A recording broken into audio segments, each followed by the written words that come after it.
This is the 2021 Nissan Navara, facelifted with a fair bit of new technology on board. And some of that tech is going to help us take on this hill climb behind me here. It's steep and fairly rutted. It's going to be a good challenge for Nissan's new ute. We've got a front bumper on the front here, that's steel. That's going to help with protection and a little bit of clearance maybe. And we've got a winch fitted, but fingers crossed, we don't have to use it.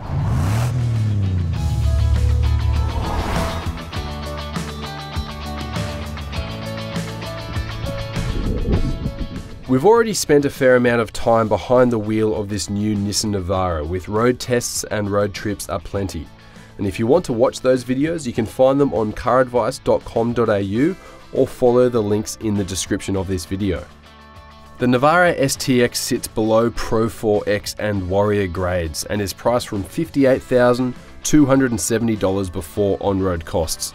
That's with the more expensive automatic gearbox.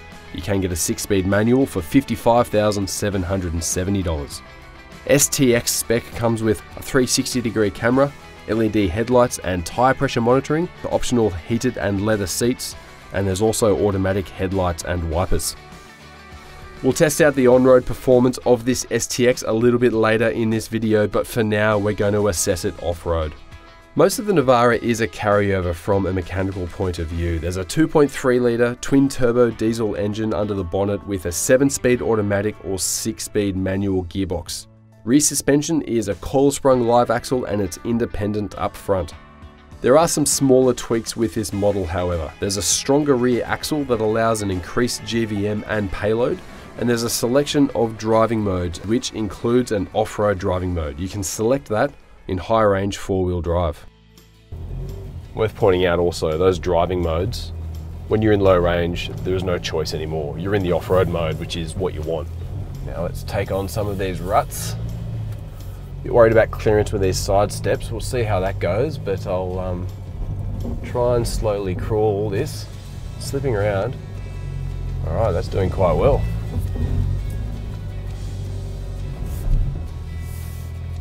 Traction control is still running on the front wheels, which is really good. Even with the rear locker in, not all cars do that, and it's important. Now, I'm just going to roll through here, nice and slow so I don't hit those side steps. And a little bit of throttle. And it's done it. Quite easy, actually. That's impressive. The light's coming up on the dash. Traction control is operating between those two front wheels. The rear is fully locked, so there's no need to worry about there, but this is still grabbing torque from one wheel and pushing it to the other in the front. And often that's the big difference between a car climbing up a hill and not.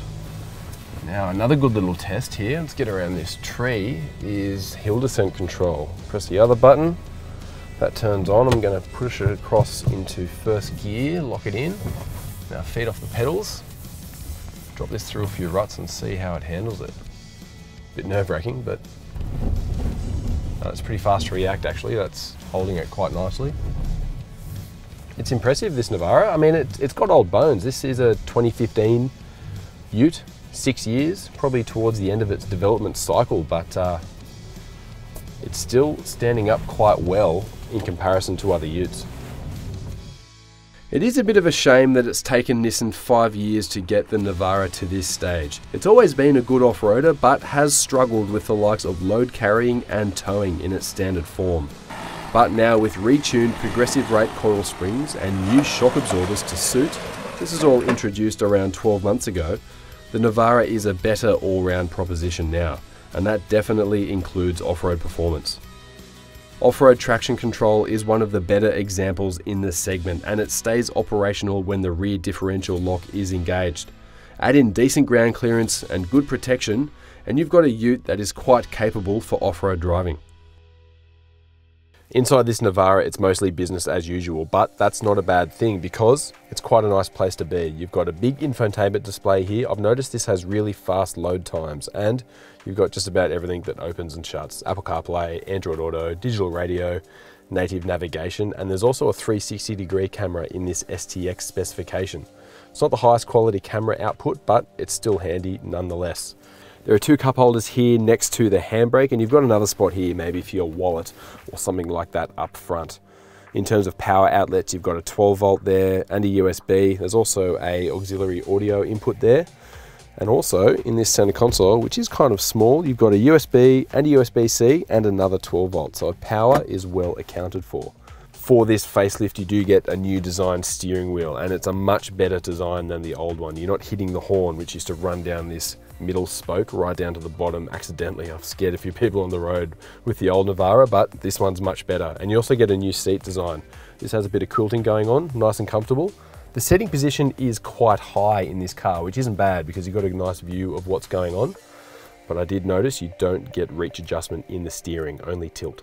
Before I hop into the second row, I just want to show you a bit of under-seat storage with this Navara. Hold this seat up there. You've got a little bit of extra space. You've also got your jack and the tools on the other side. But the seat back doesn't fold down, which is a little bit of a shame because there probably is some handy storage in behind there.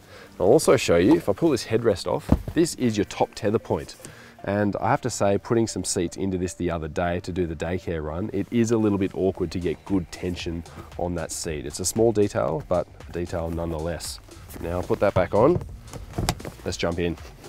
This is pretty good. As you can see, leg room is good. That's my sitting position in front there. And also headroom's not too bad either. There is a bit of rake in this seat and the cushion does sit up nicely, so it's fairly supportive for a dual cab ute. I've got air vents there and I've got a USB point and there's a storage thing. I'm not sure what you would ever fit in that that's actually useful.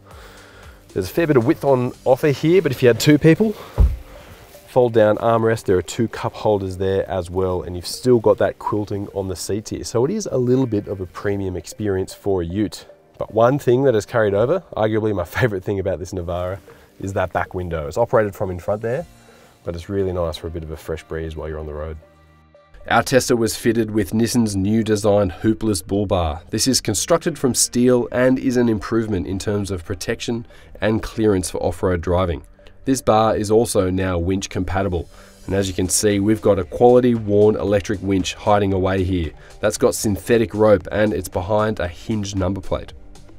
This also works in conjunction with a bash plate for the steering and low mounted intercooler, and it's also got some sturdy looking built-in recovery points. These are Nissan genuine accessories, which means they are covered through the Navara's 5-year warranty. However, they do come at a price. Our tester also had a tub liner fitted to the tray, which stopped our gear from removing paint.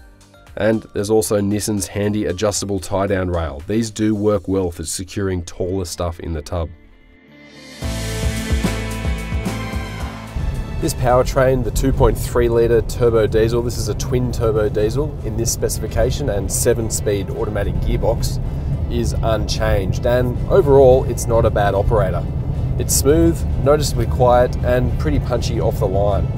I've noticed maybe up a few hills it's lacking power that something like a D-Max or a Hilux might have in those situations. It does get a little bit breathless towards the top end, but mid-range torque is quite good. The gearbox with 7 speeds makes good decisions, it's quite smooth and there's no issues there. And it's a similar story with the suspension overall. A few years back, Nissan opted for a progressive rate coil spring in the rear, and that made a big difference to the way this Navara drives. It can handle a load a lot better than older generations could, but still maintains a decent ride on road. It's still a little bit ute-like. I'm driving over some bumpy roads at the moment, which is a fair test for any vehicle, and there's still a little bit of jiggle that happens, but that's typical of any ute in the class and anything with a decent payload, of which this does have.